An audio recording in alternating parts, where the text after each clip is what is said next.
¿Soy el malo por usar las grabaciones de seguridad de mi propia casa para conseguir el divorcio? Mi esposa dice que destruí su vida, pero ella destruyó la mía primero. Hace unos meses, yo pensaba que sabía cómo era una relación y lo que implicaba ser leal. Siempre tuve claro que una infidelidad era algo físico, algo que se veía. Pero ahora me doy cuenta de que hay otro tipo de traición que es casi invisible, pero que duele igual o más. A veces, los golpes más duros no se ven, se sienten en silencio, desgastándote poco a poco. Mi nombre es Miguel. Estoy casado con Sara desde hace 5 años y, hasta hace poco, creía que éramos felices. No teníamos hijos, pero compartíamos una vida cómoda en un pequeño apartamento que hemos decorado juntos. Hace unos meses, empecé a notar que faltaban cosas pequeñas en casa. Al principio era algo tan sutil como que alguna de sus prendas o accesorios desaparecieran, pero pensé que simplemente los había perdido o dejado en el auto o en la oficina. Sin embargo, empezó a suceder con mayor frecuencia, y ya no eran solo objetos pequeños, incluso cosas de la cocina o una que otra planta decorativa desaparecían como por arte de magia.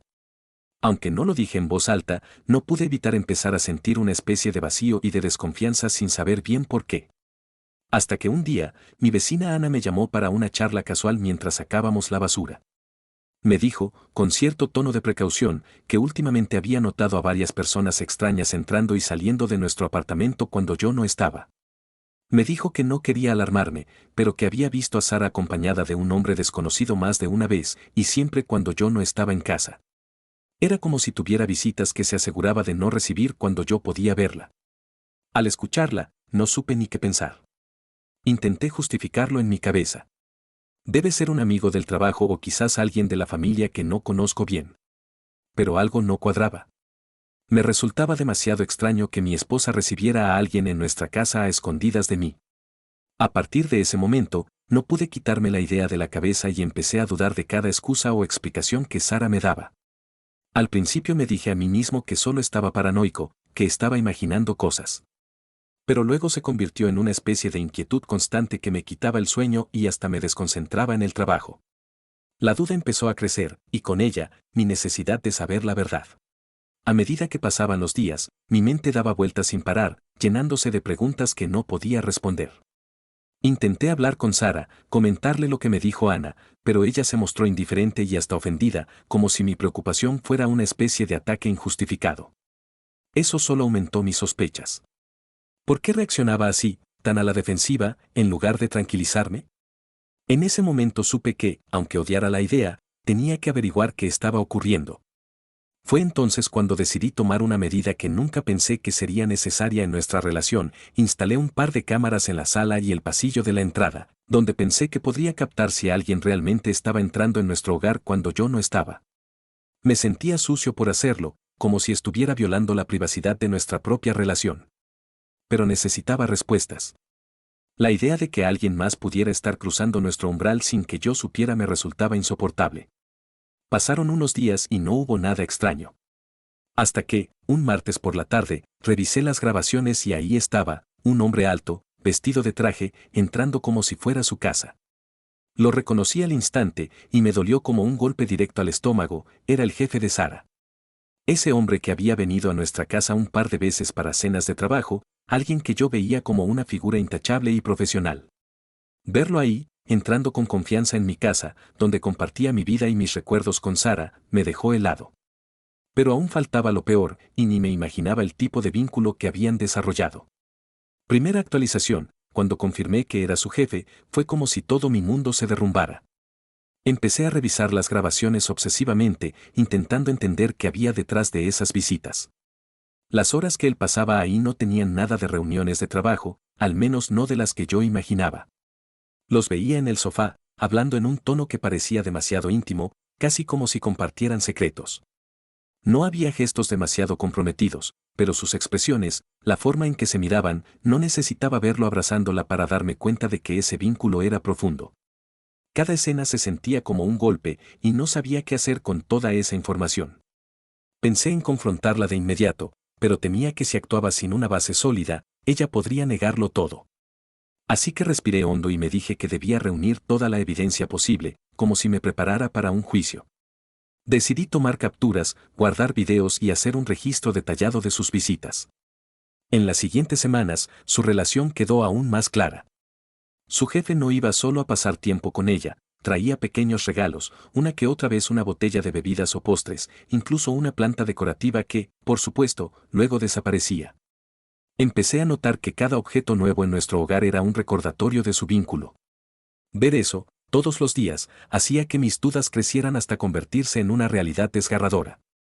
Lo que más me dolía era cómo Sara había hecho todo esto tan hábilmente, manteniéndome en la oscuridad, mostrándome una fachada de normalidad mientras tejía una vida paralela. Por un lado, tenía a su esposo, el que hacía todo por ella, el que había sido su equipo durante años, y, por otro lado, estaba su jefe, alguien con quien compartía una conexión que yo no podía entender ni alcanzar. Segunda actualización, los días siguientes a esa revelación fueron de los peores de mi vida. Me sentía como un extraño en mi propia casa, atrapado en una realidad que no terminaba de aceptar. Todo me hacía pensar en ella y en ese vínculo que compartía con su jefe, algo que había crecido justo frente a mí sin que lo notara.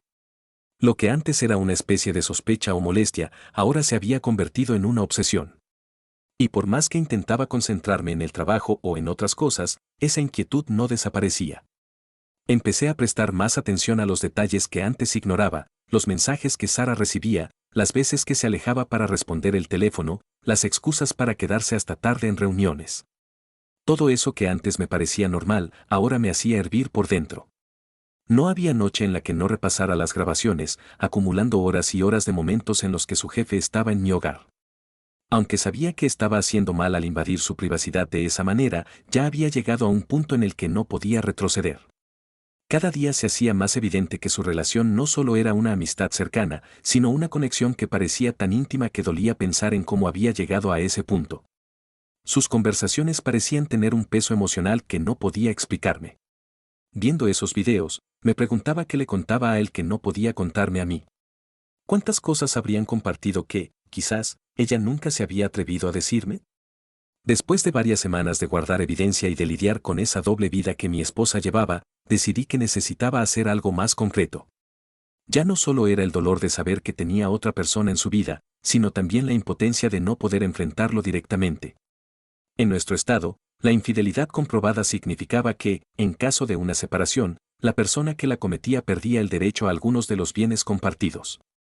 No quería arriesgarme a perder todo lo que habíamos construido, y al mismo tiempo, me dolía profundamente que nuestra relación pudiera reducirse a un asunto de pruebas y documentos. Fue entonces cuando tomé la decisión de hablar con un abogado para asegurarme de hacer las cosas de manera correcta. Le expliqué la situación, le mostré algunas de las grabaciones y le conté sobre las visitas de su jefe a mi casa. Me dio algunos consejos y me recomendó seguir recopilando pruebas, pero también me advirtió que sería un proceso emocionalmente desgastante. Y vaya que lo fue. Tercera actualización, después de hablar con el abogado y recibir su consejo, supe que tenía que ir hasta el final. No podía quedarme de brazos cruzados viendo cómo mi relación se desmoronaba en silencio, mientras Sara continuaba como si nada. Así que seguí acumulando pruebas, por muy doloroso que fuera. Empecé a hacer registros minuciosos de sus horarios y compararlos con las grabaciones, hasta que logré ver un patrón: siempre se reunían en la casa cuando yo estaba fuera en la oficina o en reuniones de larga duración. Lo tenían perfectamente calculado, como si fuera un acuerdo tácito para no cruzarse conmigo. Entonces, un viernes por la tarde, después de semanas de soportar este infierno en silencio, tomé una decisión: enfrentarla de una vez, pero con todos los recursos de mi lado. Esa noche, mientras ella dormía, fui hasta la sala y puse en orden todas las pruebas en un pendrive. Imprimí capturas de video, capturas de pantalla de las veces que ella misma le había respondido a su jefe en horas extrañas, y hasta guardé las grabaciones de audio de esas conversaciones que parecían más confesiones que simples charlas. Para el día siguiente, había planeado hablarle cara a cara. El solo pensar en la confrontación me hacía sentir una mezcla de furia y tristeza que no había experimentado antes. A pesar de todo lo que sabía, aún una parte de mí esperaba que hubiera algún tipo de explicación que, por absurda que fuera, le diera sentido a lo que había pasado. Esa pequeña esperanza de que, tal vez, ella me pediría perdón o admitiría que se había equivocado. Sin embargo, el destino tenía otros planes. Esa misma mañana, mientras estaba en la sala esperando el momento adecuado para confrontarla, sonó el timbre. Para mi sorpresa, era su jefe. Venía temprano, casi como si no hubiera esperado verme ahí. Intentó sonreír, y luego, al verme tan serio, titubeó. Creo que en ese instante entendió que algo estaba mal, pero intentó cubrir su incomodidad con una charla casual. Justo cuando iba a decir algo, Sara apareció detrás de mí en la sala, con una expresión de sorpresa que rápidamente se convirtió en nerviosismo. Me quedé ahí, mirándolos a ambos, y luego le dije a él con voz firme que no entrara más. Le pedí que se fuera, y, después de un breve momento de tensión, él salió sin decir nada. Ni siquiera intentó defenderse. Apenas cerré la puerta, sentí como mi control se rompía por completo. Me di vuelta hacia Sara, quien me miraba con una mezcla de miedo y vergüenza. Sin esperar un segundo más, tomé el pendrive y lo lancé sobre la mesa, diciéndole que todo estaba ahí, cada visita, cada momento que ella había compartido con él en mi propia casa. Se quedó en silencio, mirando el pendrive como si fuera una sentencia.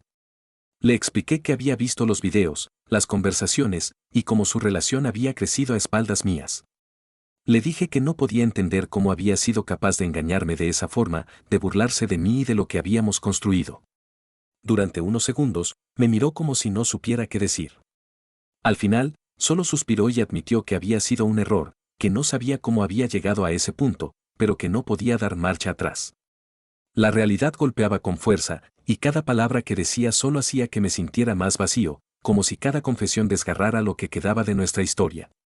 En medio de su confesión, mencionó que su relación con él había comenzado como una simple amistad, pero que, con el tiempo, se había convertido en una conexión que la hacía sentir comprendida.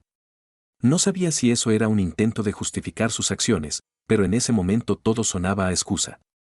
Era como si intentara hacerme ver que yo era el problema, que su falta de conexión emocional conmigo había hecho que se acercara a él.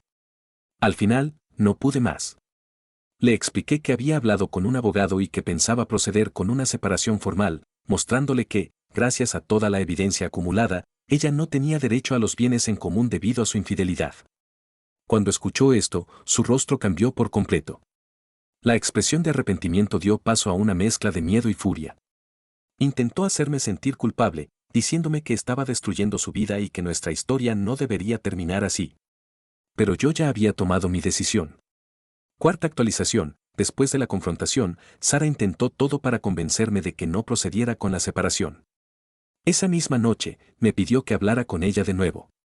Acepté, solo porque quería ver hasta dónde llegaría para intentar revertir lo que ya estaba decidido. Comenzó pidiéndome disculpas, diciendo que nunca había querido hacerme daño, que simplemente se había confundido y que nuestro matrimonio todavía tenía salvación. Intentaba suavizar cada palabra, como si el dolor que había provocado fuera algo que se pudiera resolver con una conversación. Aún así, decidí escucharla, pero sin soltar ni un segundo el control de la situación. Mientras ella hablaba, noté que evitaba entrar en detalles específicos de lo que había hecho, hablando en generalidades, diciendo cosas como me equivoqué o fue una falta de juicio. No había ni una sola palabra de honestidad plena.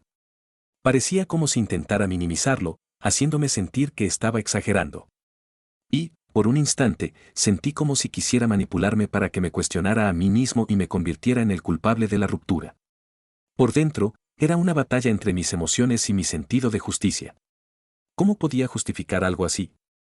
La había visto compartir momentos íntimos con otra persona en el espacio que nosotros habíamos construido juntos.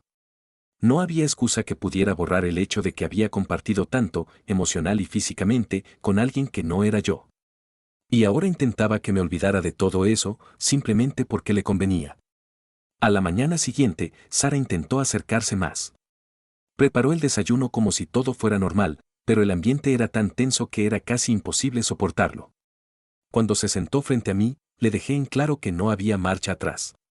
Le expliqué que la decisión ya estaba tomada, que no había forma de revertir lo que había hecho, y que, legalmente, estaba completamente cubierto para proceder con la separación. Le recordé que, según el acuerdo legal, ella perdería el derecho a los bienes y tendría que salir del apartamento. Al escuchar esto, su actitud cambió por completo. Lo que antes había sido arrepentimiento y súplicas, de repente se transformó en reproches y resentimiento.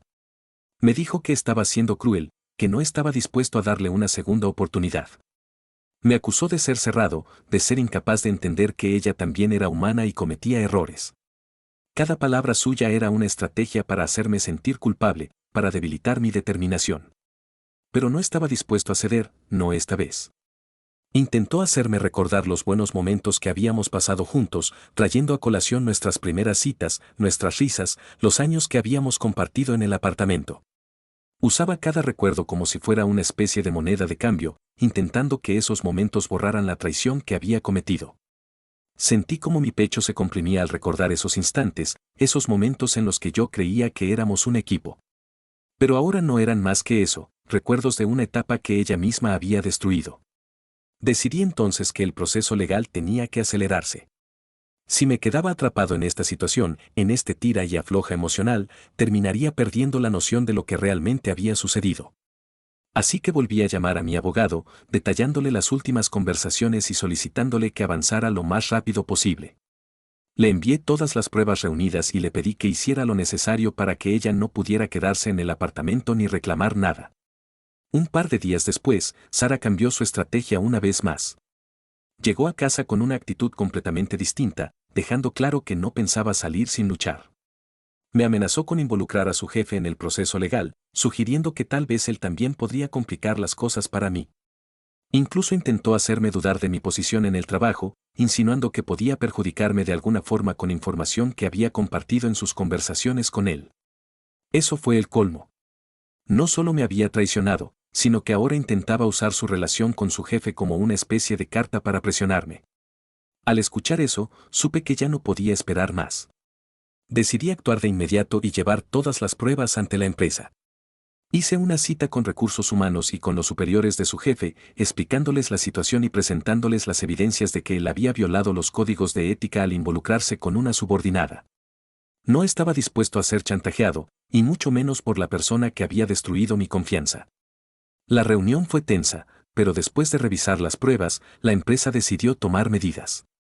No solo despidieron a su jefe, sino que también le informaron a Sara que su contrato se vería afectado debido a la conducta inapropiada que había mostrado en su puesto. La decisión cayó sobre ella como un balde de agua fría. El impacto fue devastador y sus intentos de manipulación quedaron completamente anulados en ese momento. Cuando volvió al apartamento, la encontré deshecha. En su mirada ya no quedaba nada de esa actitud desafiante, se había transformado en una mezcla de desesperación y arrepentimiento. Intentó hablar una última vez, pidiéndome que reconsiderara, que no la dejara en esa situación tan difícil. Pero ya no podía más. Le dejé en claro que todo había terminado y que, dado el proceso legal en curso, debía dejar el apartamento lo antes posible. Esa noche, mientras empacaba algunas cosas, la observé en silencio, sintiendo una extraña mezcla de alivio y tristeza. El amor que habíamos compartido, esa vida juntos que una vez había sido mi todo, se reducía ahora a cajas y recuerdos que yo sabía que, con el tiempo, dejarían de doler. Actualización final: han pasado varios meses desde que todo terminó y he podido empezar a reconstruir mi vida poco a poco. Al principio fue difícil, era como aprender a vivir sin un brazo, una parte de mí que daba por sentada y que, de repente, ya no estaba. Pasé semanas recordando cada detalle, preguntándome si algo en mí había fallado, si pude haber hecho algo diferente. Pero, con el tiempo, aprendí a dejar de buscar respuestas donde ya no había nada. La separación fue oficial y Sara dejó el apartamento. Me quedé con la mayoría de nuestras cosas, aunque al final descubrí que los objetos tienen poco peso cuando el vínculo se ha roto. Por otro lado, fue sorprendente darme cuenta de la paz que vino cuando finalmente me liberé de todo ese dolor y resentimiento.